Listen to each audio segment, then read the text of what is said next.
Welcome to the Making Sense of Martech podcast. I'm Jacqueline Freedman. And I'm Juan Mendoza. And this is Office Hours, and we cut through the noise and discuss the latest and greatest in the Martech landscape. So first off, let's dive in. We've got something really important coming up next week. What is it, Juan? Oh yeah, next week we are getting excited for Martech World Forum New York City, our first ever New York event. It's looking absolutely amazing. We've got an incredible roster of enterprise brands that are coming down, from Colgate to American Express to JP Morgan Chase to the list goes on, of incredible enterprise marketing technology leaders coming down for 2 days of content, community, connection, maybe a few drinks as well. We've got some fantastic speakers such as Scott Brinker. He is the chief Martech mastermind, and they call him the grandfather or the godfather of Martech, depending on how you interact with him. But then also Anna Morale as well. She heads up marketing technology for Stanley Black & Decker, and just amazing brands coming to speak. David Yerman, several other incredible thought leaders as well. Just awesome. Very much looking forward to it. I'm looking forward to the long flight. It's going to be 25 hours to get there and back, but it's going to be an awesome week. Well, do you actually lose a day, or you actually just get back to the same day? It feels nice when you arrive from Australia to New York, because it feels like you get a whole day back. So when we fly out at like midday, but then we arrive at like 5 p.m. on the same day. And so it kind of feels like you get a day back, but when you return, it's painful. And we're nearly sold out already. Yes, indeed. Yep. We only have a few passes left. Go check us out on the martechweekly.com/Martech World Forum. You'll see the New York event there. Check out our agenda. We'd love to have you there. It's going to be an incredible gathering, quite a unique gathering of many, many large companies and all the marketing technology practitioners within them. So yeah, definitely looking forward to that. And also, I'm definitely ready for the unfiltered takes from folks, and yes, also getting to see so many of these folks in person again, or for the first time. The piece of feedback we get consistently from our events is, I finally get to meet my heroes. You know, all the people I read on Substack, all the people I see on LinkedIn, all the podcasts that I listen to, and then also just amazing marketing technology people. I actually get to meet my heroes, and I'm actually looking forward to that as well. There's a bunch of people that I'm looking forward to meeting this time around in New York. So it'd be really fun. We also have launched our Melbourne event coming up on the 17th and 18th of March. So if you're based in Australia, or if you'd like to do the 25-hour trip, we'd love to see you there as well. 2 big days happening in March, and we've just launched that. We've got some awesome speakers coming down for that one as well. And then lastly, we have our latest report. It's called the Incentive Lifecycle Report. And basically what we've done is we've looked at the customer lifecycle, the journey of a customer from acquisition to retention to value increase. And we've thought about it not from an experience lens, but also from like what are the incentives that push people into different stages? What can you put in front of them to entice them or encourage them to move towards one phase in the life cycle to another? And we have found dozens of incentives and a lot of things in case studies that we've never really considered before. So you can actually check that out on the martechweekly.com under research. It's a great piece of research if you are in customer experience or in life cycle marketing. And it's just a very different take on how you would design a customer journey. For sure. Keanu did a great job with it. Keanu Taylor definitely did, our head of research. He's officially our brainiac. He's constantly thinking, churning out really nice research and insights for our members, but it's very cool. But Jacqueline, what is our first topic for today? You're calling it Super Bowl of Martech. What is that? I do call it Super Bowl of Martech, and it's beginning here very soon, and that would be the infamous Black Friday Cyber Monday. And my real question is, are you ready? Because if you weren't in September, you are already very, very behind.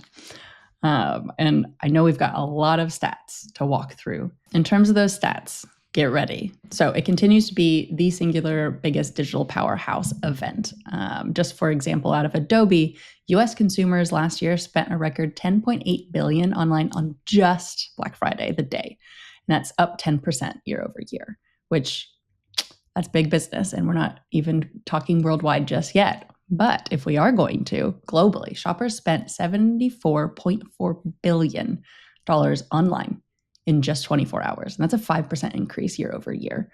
And these numbers are just staggering and only gets more impressive. So for the first time, online shopping surpassed in-store. So we had 87.3 million people shopping online versus 81.7 million in stores. And just knowing the cultural impact that Black Friday, Cyber Monday used to have, this is a huge shift. I don't know if in Australia folks used to line up on Thanksgiving night in preparation or not, but I know many people who used to do that. And now it's all just from the comfort of your own couch. But to even double click into this shifting scale of digital leading the physical, we have 69% of Black Friday purchases are happening on mobile devices. And that includes all mobile and owned channels like email, SMS, and app push. And so we really are at the front lines of conversion. And if you think about this from how you're actually spending every single minute preparing for Black Friday, during peak hours from 10 a.m. to 2 p.m., shoppers were spending an average of $11.3 million per minute online. So truly, every single minute actually counts when it comes to revenue. And so are you prepared with your real-time engagement campaigns, your triggered campaigns, your flash sales, your countdown campaigns? What are your thoughts with all of these stats? Because it's almost overwhelming how many there are and just how impressive it is. Yeah, it's fascinating that tip over from shopping online versus in store during this period. I think that is a real bellwether for a lot of folks, especially retailers, thinking about the bellwether of like, well, do we embrace an online shop front? Do we think through really investing into our e-commerce functions? I've spoken to several brands just recently, very high fashion, very prominent global brands, and their e-commerce, their app is still treated as a store. But when you look at the numbers, the store itself is like 10 times bigger than any store anywhere else in the world, but it's still treated as a store. It still gets the same budget as a store. And I think for a lot of retailers, this is a really good stat to sort of convince your executives to go, now is the time to stop thinking about e-commerce and the app as a store and more as a massive brand awareness distribution platform that requires engineering, requires smart personalization, and all of the investment to actually make it work. But I'm still talking to what I would consider pretty digitally savvy companies, and high fashion retailers, consumer goods, groceries as well. But the mentality is still quite old school there. I've been talking to a lot of different retailers where they still haven't quite figured out how to track in-store purchases versus online, and also where email interacts with in-store. So there is no silver bullet in figuring all these things out, except for every directional stat here leaning towards what you've got to do, which is evolve, upgrade, and really lean into marketing technology in order to actually get your customers where they're purchasing. And that is online. And yes, in-store, but not nearly as much. I find the in-store experiences lovely, but they have to be activation-based. They can't just be your typical brick and mortar. There has to be, if you have an online presence that is in overabundance, you need to have an in-store activation where it is an experience. It is fun. It's engaging. There's a reason people want to go into the store and see the tactileness in addition to potentially shopping online as well. It's interesting, the popularity of Black Friday has really been around getting a deal, just getting a good discount. Like that is the whole value proposition to the marketplace. I mean, who doesn't love a good deal? Everyone loves a good deal. And don't get me wrong, most categories take advantage of that. But do you remember memes? This has been going on for several years now, where the refrigerator or the TV or the product that is like high ticket, high ticket value, they take the prices down before Black Friday, bring them back up. It's actually like a tactic to sell at the same. Oh yeah, I have a lot of tracking apps for that. Yes, yeah. And there are some interesting apps that are getting more visibility around that. But, a lot of consumers will be tipping around and going, okay, the only time I'll interact with this store will be probably Black Friday. A lot of consumers will be on Amazon waiting for those deals to count down.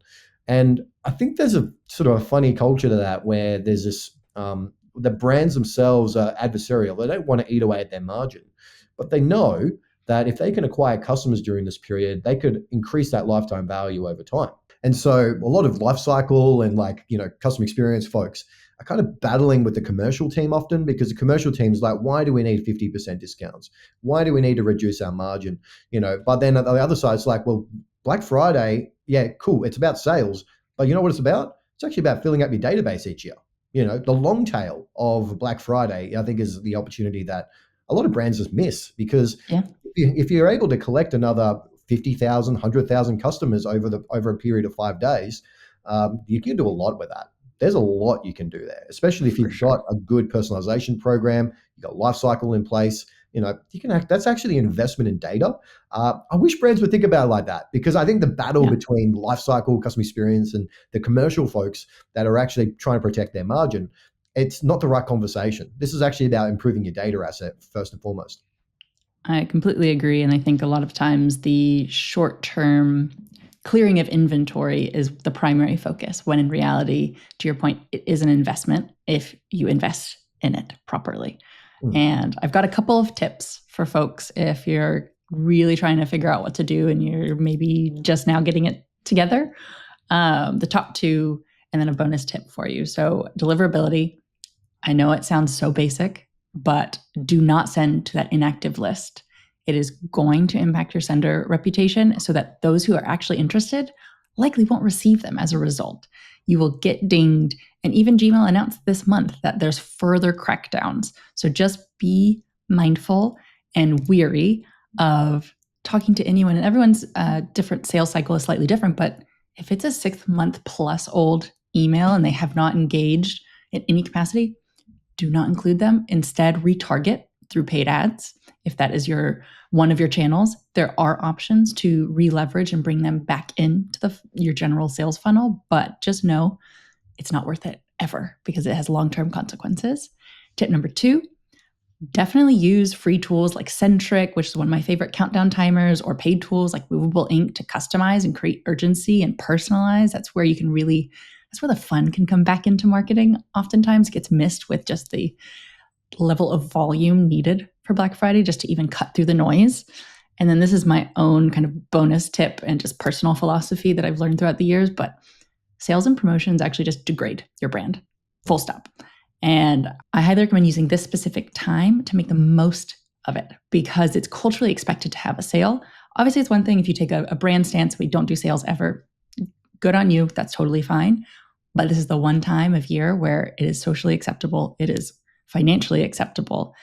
And just please don't run your weekly sales after the fact. To Juan's point, in terms of investing in your list and your acquisition efforts, that's how you degrade your value overall. And that's where your commerce and your sales desk, you name it, that's when they're really going to be upset and chomping at the bit for the future longevity of their sales projections. Yes, it's going to be a big few weeks for our retail friends, our e-commerce friends.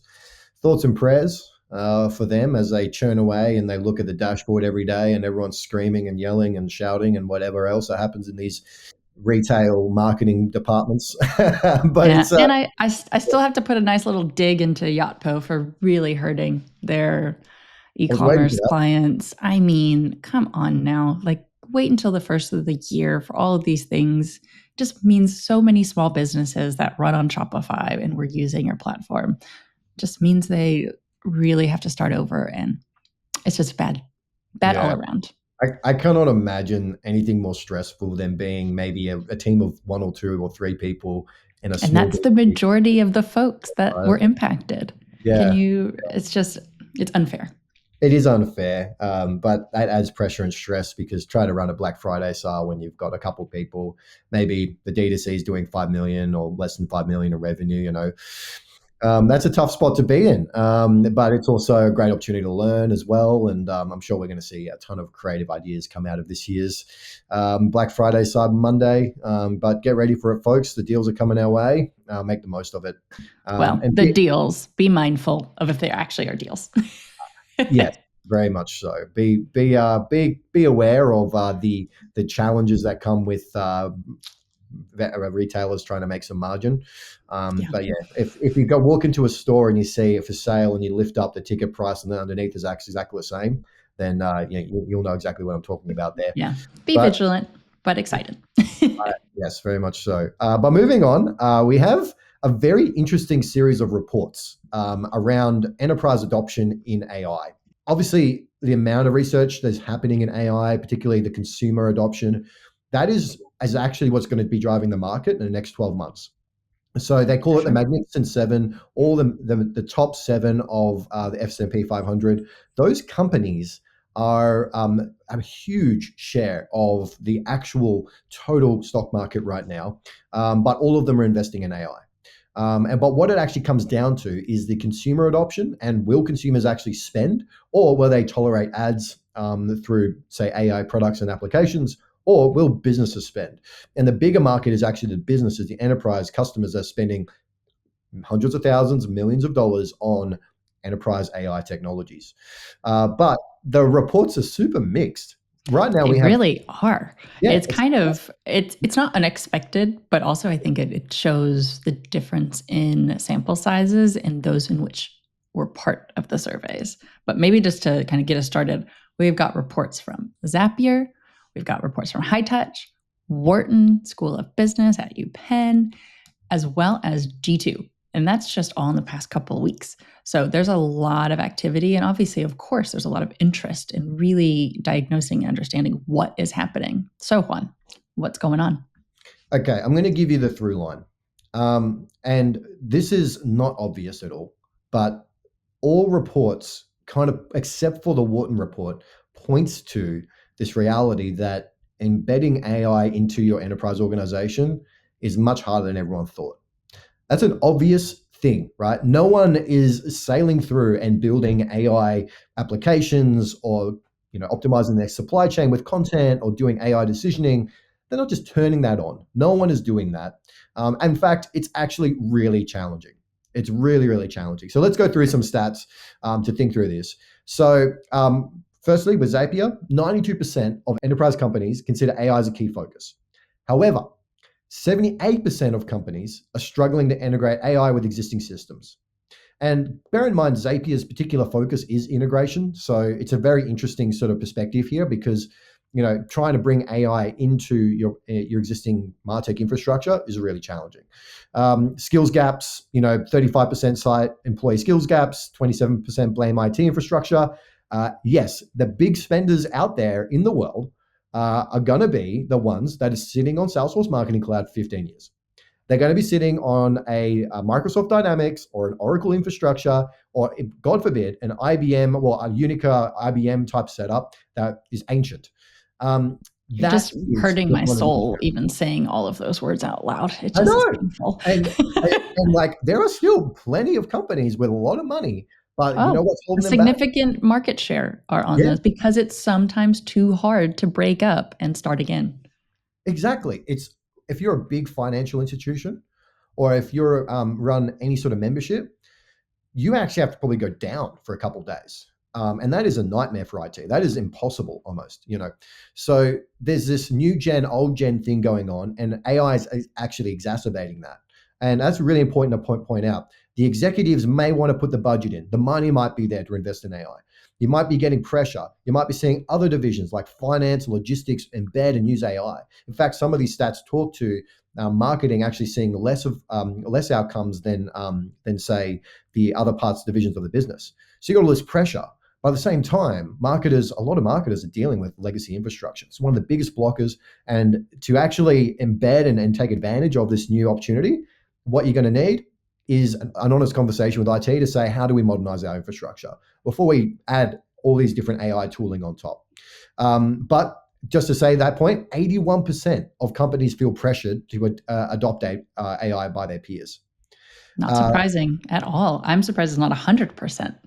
Yeah, it's massive. And there's other costs and issues. High costs, 45% are cited that high costs is an issue. Security doubts is about 38%. About a third of enterprise companies fear vendor lock-in, which is a whole new domain. And let's be honest, a lot of enterprise are coming back off a decade of lock-in. And so there is, again, this risk area. But maybe you want to talk to the Hightouch report because I think there's an even more grimmer stat around AI adoption right now. There really is. There's a lot of really great tidbits in this report. I'm really excited for the webinar that's coming out tomorrow with Scott Brinker as well as Adam Greco to really dig in even more. But the top line, most important metric I found, it's a hard pill to swallow, is 95% of marketers want to use AI for personalization, but only 2% are. Like my brain just exploded, and only 2%. And they surveyed nearly 400 marketers, lifecycle marketers who know what they're talking about. But this tracks in so many ways. And I have a text message from a close friend who runs a very important brand that I received just an hour ago. And I will not accredit who it is. However, this is someone who texted me informing me that they are pausing and rolling back their efforts with an AI platform. And this person specifically stated, it's sad because the greater vision is really great of what this tool could provide, but the outcomes just don't justify the extremely high efforts we have to put in. We're seeing much better results from our own AI products we built internally for a fraction of the cost. And so this is just it's all coming together it's almost cognitive dissonance between which demographic are you speaking to, which demographic actually knows what they're talking about, who holds the purse strings, who actually is crunching the numbers. There's so many different components. And so this is why I think combining all of these reports is really important, because they all shed a different light from a different perspective and angle. But you're completely right on that through line. The proof is in the numbers, and the outliers don't always tell the full story. Speaking of outliers, what's going on in the Wharton report? Well, talk about cognitive dissonance. I mean, this report from Wharton is completely opposite, almost. Let's pull out some stats from this one. Really interesting. 46% of decision makers use generative AI daily, and over 80% use it weekly. You know what? I get that. That tracks. That is not transformation. That's a bottoms up using ChatGPT to summarize some notes or transcripting meetings, things like that. Chef's kiss. Love it for that. It's great, sure, but that is not enterprise transformation. That's, in fact, it's kind of like Are you almost going to use my least favorite term, digital transformation? Look, it is transformation. I'm going to have to say, Jax, that a lot of what we're talking about here is transformation. Transformation. I don't disagree. It's just been a term that has been co-opted and just devalued. Yeah. Month over month, year over year, that it's basically meaningless at this point, though it is one of the better umbrella terms for sure. 100%. Actually, funny story on this. When we did our San Francisco event, I asked the room, filled with enterprise marketers, I said, who's on their third or fourth digital transformation? And half the room put their hand up. Which is a kind of a funny story. Like, when is it you just stop transforming and actually become the beautiful butterfly that you're supposed to be? Never going to happen. Deserve that metamorphosis. My goodness. Exactly. It's going to come. It's like, we're going to put humans on Mars. Next decade we're going to do it, and then that comes along next decade. It's like we're never going to stop transforming. And then AI. What do you mean? You didn't hear the news that we're going to have flying cars in a year or two, even though we were supposed to already be on Mars or the moon? Never mind. Exactly. But look, it's just another few years away, Jax. It's just a few more years, and then we'll be there. That is literally every enterprise story. Yeah, it's kind of funny. But coming back to Wharton, this is crazy stuff, right? 72% of organizations track structured ROI for generative AI, with roughly 75% already seeing positive returns. So Wharton is saying that generative AI, this is not everything, but just generative AI, they're already starting to see returns. And you know what? That's probably a pocket which is, I think there's a bit of truth to that, where, I don't agree. Just don't agree? Gut instinct, don't agree with this stat whatsoever. Interesting. Let me frame it like this for you, Jax. So think about all the productivity add-ups from meeting summarizations, note-taking, structuring documents, all of that sort of grunt work. If you expand that out to, say, 5,000 employees, you are probably saving hundreds and hundreds, even thousands of hours every month. So there is an angle here that Gen AI can really take something that would take you half a day and take you less than an hour. And in my work, I see that all the time. Is it good? Is it good for your mental faculties? Is it good for your career? Probably not. That's a separate conversation. You can go back a few episodes how we sort of talk about that. But on a sheer productivity basis, getting stuff done, I actually think there probably is a positive ROI for a lot of companies. Are they tracking it? Probably not, but you can push back as Well, much. I have worked within productivity tool spaces, and proving those metrics are really hard. And so that's where I call BS on the metric itself. But also, I think anyone listening here, but also myself, having worked in large organizations and consulted with large organizations, very few actually have documentation. So yes, the concept to using Gen AI to create that documentation for internal knowledge and know-how, it's in the minority. And those who are using it, they're killing it. And I'm very happy for them. And also would have saved so many productivity hours for myself throughout the years because I love documentation. But very few people actually like it, or even if they don't like it, do anything about it. And also I see it oftentimes, it's really one of the like human fallacies that we have is, well, if I don't share what I know, my job won't be safe anymore. And of course, it's a very uncomfortable hiring market right now. It's not a good labor market. And so I understand building further and further moats of the why people would be less inclined to share documentation or just general institutional knowledge. But I mean, I'm using it. I'm saving productivity hours, but I've also learned the way my brain and the way I like to work is not how everyone else does. And we're all different like that. So that's why I disagree with the stat. Yeah, I just think that think of it as like almost like Canva. Canva are in almost every company in the world, right? But it's all bottoms up type stuff. It's all grassroots, like a marketing division over here just use Canva for this specific thing, maybe just a social team. It's not mandated by the organization. It's kind of just a tool. They're like, oh, we can use it for free. And it's just like enterprise companies, people in them are always scratching to get things done. And so ChatGPT is that productivity tool, or, any of these, Perplexity, or, Claude, all of these other tools.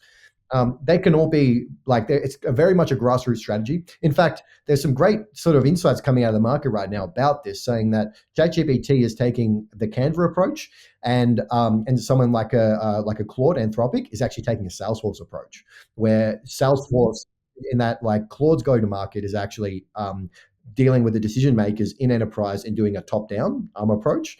But then OpenAI is like, well, look, there's already 150 people in your organization using this every day, probably more than that. And they're trying to do the consumer thing. Who will win out? Product-led growth. Well, what's interesting is recently Canva announced a creative operating system suite. So there's a lot of interesting changes as per usual in our entire landscape and ecosystem. But time will only tell. But I do think that is a very interesting understanding of their go-to-markets being different. And TBD on which will win. Who will win? Who knows? But at this point, Wharton is saying this is very positive, but think about the lens on that. It's generative AI kind of only, LLMs. Well, and I have to just chime in on something that's just very ironic. And I will never say it's a good thing that this happens. However, it's just really funny in timing in that Penn actually recently got hacked and a real email was sent out. And we're going to have to censor some of it because it is not safe for work. And we are in person, not friendly like that, but over the airwaves we are. So the subject line is, we got hacked, action required. Very typical kind of operational, transactional type of approach. Okay. Dear Penn community, the University of Pennsylvania is a dog elitist institution full of woke. We have terrible security practices, and we are completely unmeritocratic. We hire and admit because we love legacies, donors, and unqualified affirmative action admins. We love breaking federal laws like FERPA, all of your data will be leaked, and Supreme Court rulings like SFFA. Please stop giving us money. Warm regards, the University of Pennsylvania. That's actually a real email. And so I will never wish a cybersecurity hack, threat, phishing on anyone, because it can happen to any company, no matter your level of security and breach. But it's just ironic that these two things came out at the same time. It's rough. In my eyes. It is rough. But it's also, like looking at the last set of stats we have, is G2's AI readiness paints a very similar picture to Zapier. And bear in mind, G2, Zapier, they're on the ground. They're dealing with the technology integrators, all of sort of the individual players here. And their stats are With the very exception of G2 is all about paying folks to write reviews. Zapier, look, they're in the weeds doing the work. You can take that opinion all day if you want, but from a report perspective, Sure. is that it's really like they get a lot of data, like just about what's going on the ground in terms of tech adoption. I'm just going to pull out a few more stats here. 63% of respondents to their survey said that more than expected human oversight was required for AI agents. So a lot of people can't trust this thing. The next one is 9 out of 10 buyers required trusted customer data before granted agents autonomy. So biggest blocker is that almost everyone in the market's like, we can't move forward with using AI agents until our customer data is in a really strong place, probably the best place it's ever been. So again, readiness is a massive topic right now, for particularly on the data. Incidents involving AI agents tend to be severe. So I'll count down the topics, right? So reputational problems, data leakage, compliance issues, hallucinations and misinformation, and security incidents. So major range between 35-ish to 25%. Moderate is another 40% on average. So you're looking at kind of almost 2/3 have a major or moderate problem across those different areas. And then time to value is super long for enterprises. More than 12 months is about 50% of respondents to actually see any value. So for the enterprise leader, this actually does take leadership, where it's like, if we're going to go and experiment with AI, wait for 12 months. You have to fend off the people going, hey, this is a waste of time. This is a waste of budget. What are you doing? And you're going to have to fend people off for 12 to 24 months until you start seeing ROI. That, for any technology company right now, that is what you're up against with enterprise. If you're putting AI in front of them, that's what's in the back of their mind. Is like, this is going to take us 24 months and a lot of noise and complaints until we actually get something going here. But like any other transformation, your favorite word, Jacqueline, it does take time. Enterprises are slower.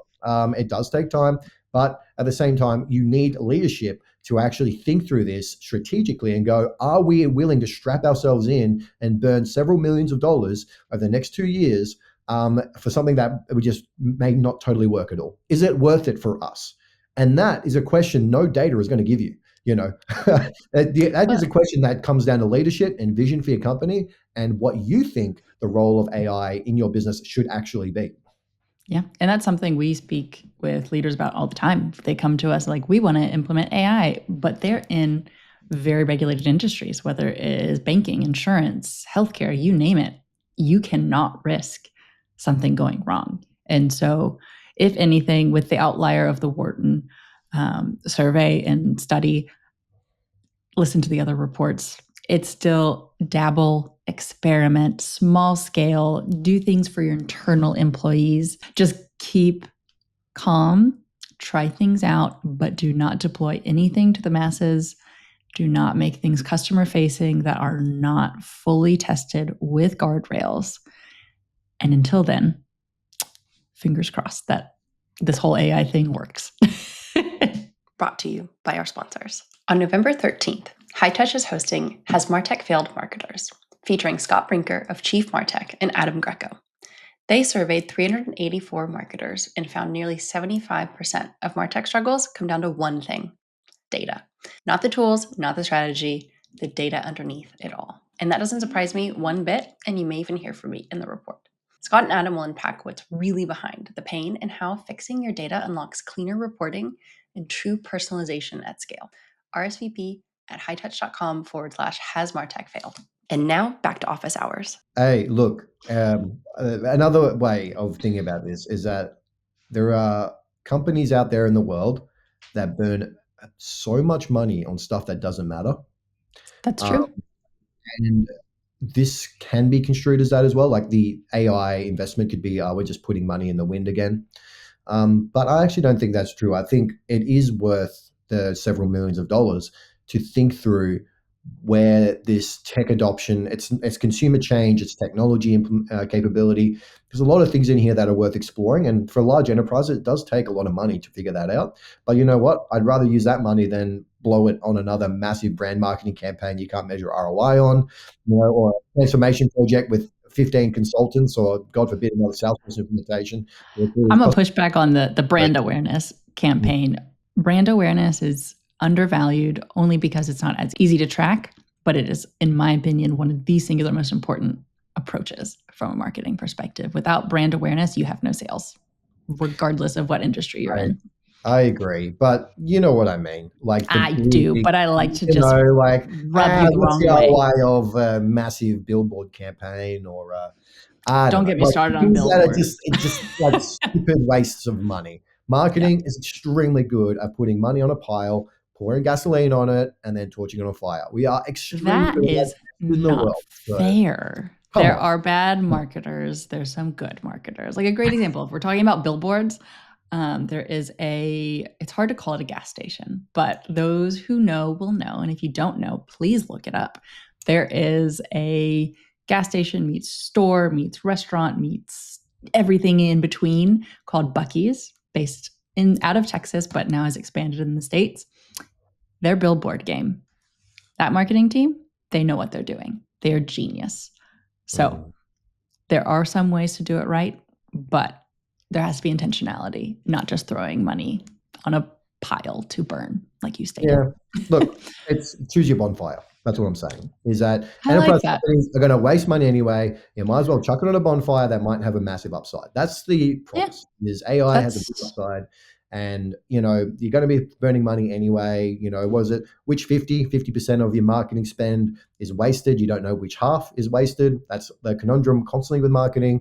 AI is the same. Which 50? Which 50 is going to really take off and do something excellent for your customer, and which is going to be just a waste of money. That's the problem with marketing, is that we burn a lot of money and we waste a lot, but then we find these ideas that take off. But it's not marketing only. Every department wastes money. It's just a lot of things get covered up very easily. I know. But okay, I will take nonetheless. That. Marketing is one of the most visible wasters of money. Yeah, would you agree with me on that point? Yes. Shifting gears. We do have something fun that we've come across. Maybe, Juan, you want to give a very short explainer of what it is, and we can dive in. Yes, I'm going to be very quick, and we thought we'd end this segment with something fun. There's a really cool company called Super. They're a kind of like the hiresuper.com, typical SaaS company. But they have this really cool idea, which is at the bottom of their website, they actually include the icons of each of the AI chats. So the ChatGPT, Anthropic, etc. But it's preloaded with a prompt. So you navigate down to the bottom of the website, you click on the icon, and it loads the LLM of choice. And then it preloads a prompt that will be sent to the LLM and then give you an overview of the website and the company and the products. I thought it was quite a smart way to kind of summarize this website for me. It's also a little bit of a sort of a foreshadowing of what is the role of a website in the future? Are people going to increasingly just ask an LLM, chuck a URL in an LLM and get a very quick summary of what this company's about, what they sell. It's a very interesting idea. Yeah. Fewer buzzwords, because I can't read most websites these days. Everything is AI this, agentic that, and I still don't know what you do. Mm-hmm. So I do think there's positives here, both from I appreciate the forward thinking of, and it's not just this company Super. There's also SE Ranking and Winter who are doing it, and I'm sure numerous others, but this is just kind of one of the first ones I've come across. And in my eyes, this really is the forward thinking way of how we used to work with SEO tactics and really thinking through the next platforming and way of getting your information through GEO. And so while I wouldn't fully say this is the end of Google, it's definitely a dethroning of the potential of Google and the way in which their monopoly is slowly degrading. It's going to take a long, long time, but AI engines are becoming that new discovery layer. To your point, like, do you need a website? I don't know. At least right now, yes, you do. And the previous playbook for SEO was always optimize, rank, convert, and repeat, just constantly. And now it's a new playbook that is a little bit unwritten. There's a lot of these GEO companies popping up, good, bad, who knows, because it's just so early days. But I'm definitely excited to see where this goes, and I'm hopeful that CMW will start experimenting and seeing what happens. Thanks for adding that, Jacqueline. I know that you've been putting in Slack every day. Hey, why do we do this? Why do we do this? Why do we do this? I just need a little extra pressure, Look, I like it. I appreciate the pressure. It's very helpful. Speaking of pressure, let's move on to a hot take. Very interesting bit of pressure applied by a lady. Her name's Amanda Cole.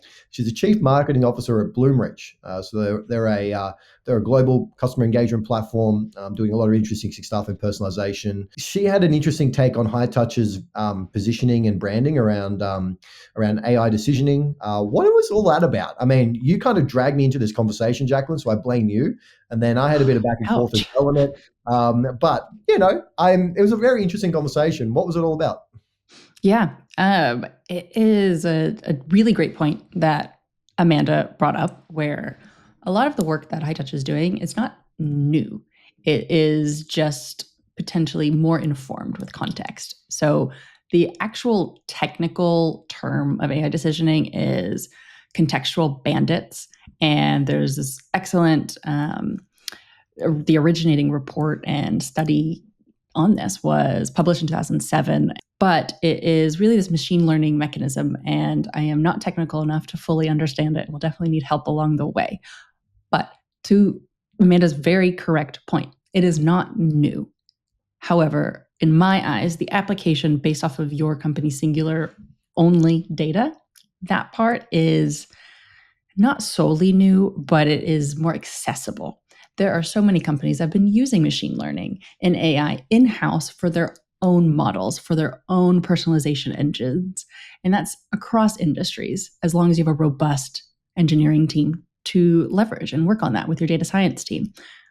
But that isn't accessible to every company. That is not something everyone is able to even think or dream of doing. And so I do appreciate the AI decisioning platforms coming out, or at least the features and capabilities within existing platforms, because it's becoming slightly more accessible with data that's already being leveraged, not just by your marketing team, but your sales team, your product team, you name it, because it's all centralized in that singular place of your data warehouse and that ingestion layer to then send to a composable architecture within a CDP.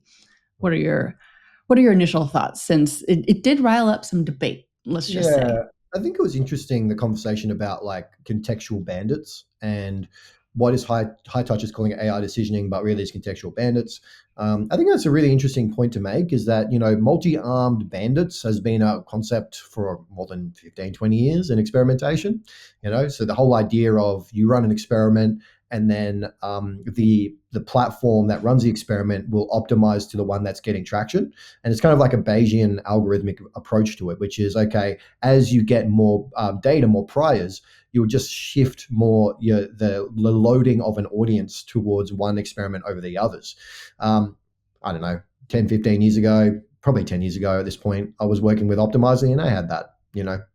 Contextual bandits is this other idea, which is basically you can do that across multiple channels. So not just select which A/B test on a website, but which campaign in an email program or across a website and things like that.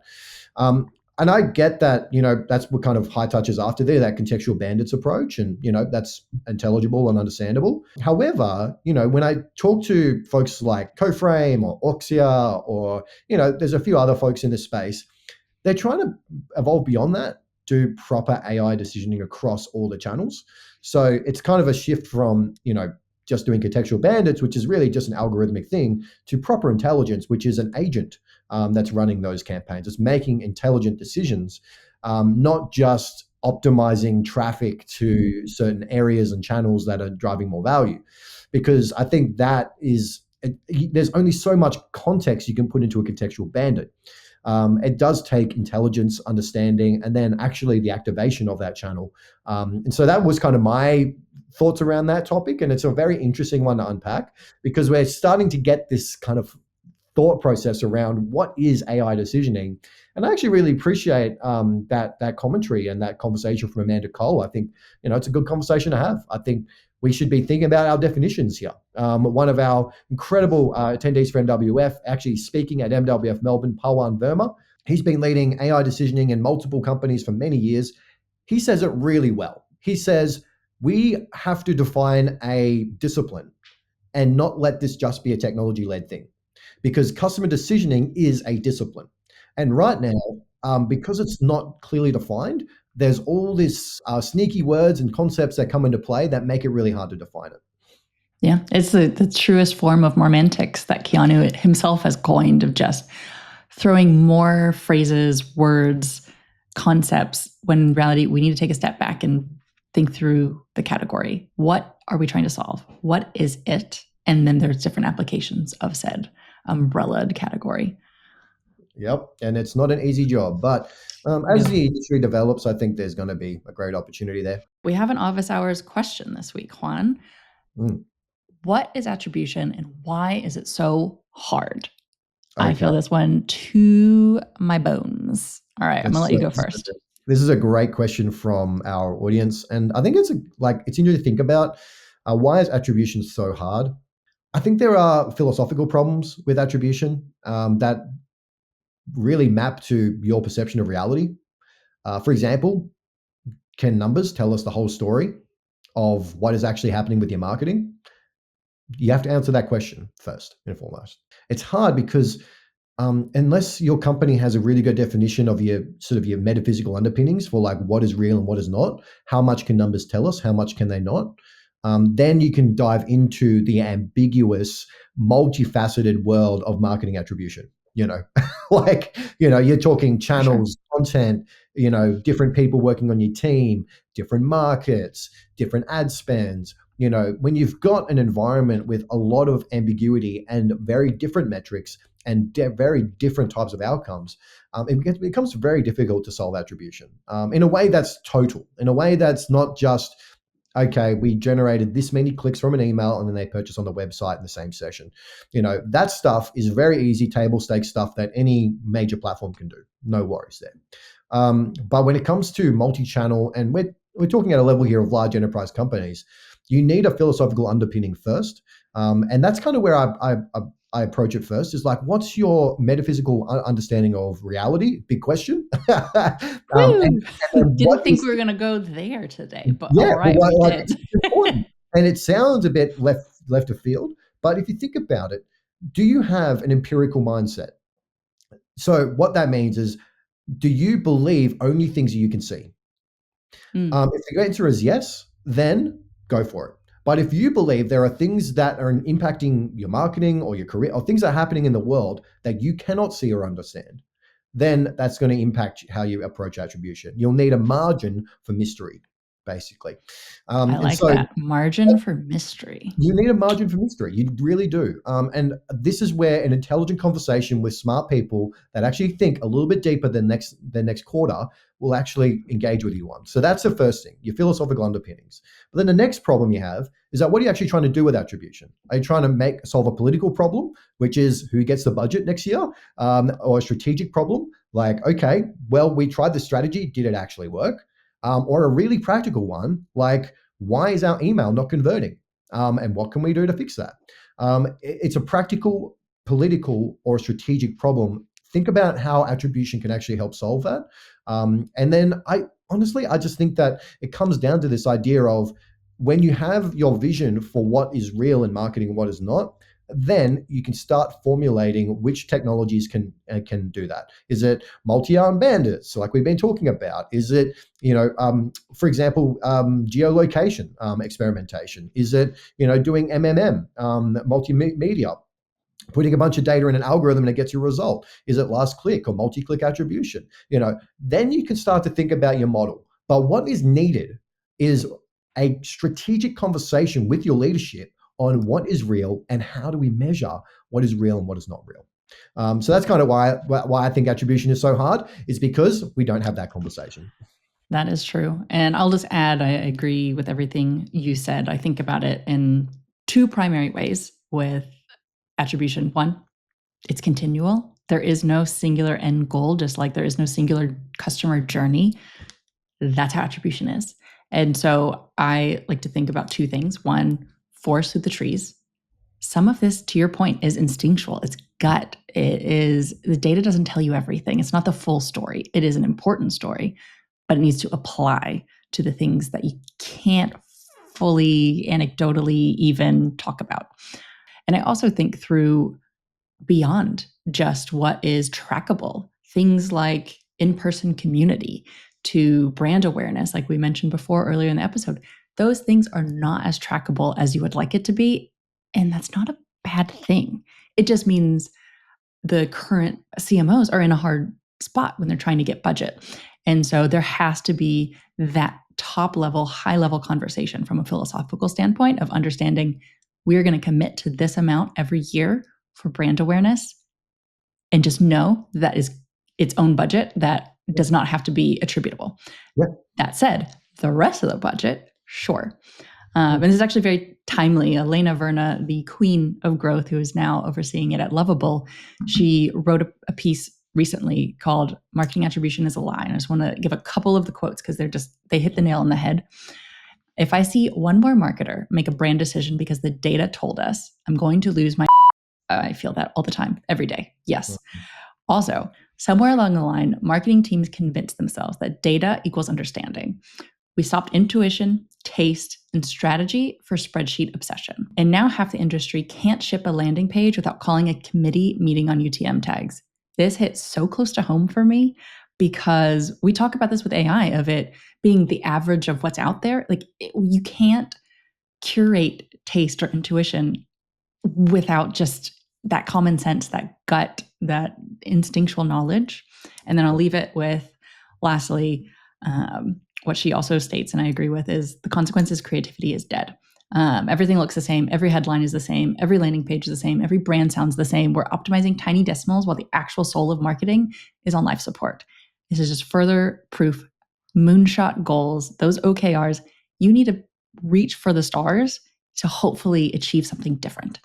Because if we're stuck with our head in spreadsheets only, you're not going to get very far. And on that note, Juan, will you close us out? Oh, I would love to. So Martech World Forum is coming up in New York City next week. We'd love to see you there. But for now, thanks for liking and subscribing. You can go to our website, themartechweekly.com/podcast, and you can actually check out all of our episodes and subscribe and get updates in your inbox. We will be measuring attribution on that conversion rate from this episode, I promise you. But also, you can check out our Reddit community as well. People are adding questions, engaging there. Also on LinkedIn, you can follow us on Making Sense of Martech. And lastly, we would love for you to like and subscribe to our YouTube channel as well, because that has been growing like crazy. And we have been figuring out the attribution for that. So, Jacqueline, thank you for having me. And for now, stay curious.